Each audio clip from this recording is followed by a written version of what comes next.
Welcome to the Salmon Runs YouTube. Enjoy the video. You start by showing non-printing marks so the section break is visible. This reveals exactly where Word separates sections. Once done, scan the document and click just after the section break marker to select it. Make sure to keep a saved backup copy so you can recover formatting if needed.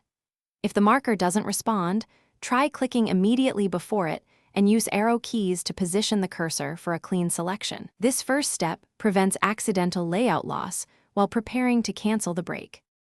Once the section break is selected, press Delete or Backspace. That removes the division and causes Word to merge headers, footers, and page setup. If layouts differ, change the following section's page setup to match the previous section before deleting, or cut and paste content using paste options, right arrow merge formatting to preserve style. Make sure to reflow text and verify headers, footers, and columns. If sections still behave differently, check for section-specific settings and align them first, so deleting the break produces predictable results.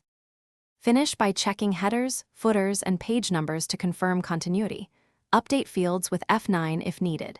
If you want to keep different page numbering or orientation, replace the removed break with a continuous break from layout right arrow breaks and adjust settings deliberately.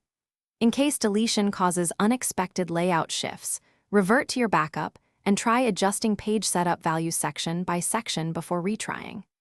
If stuck, inspect paragraph styles and section-specific settings.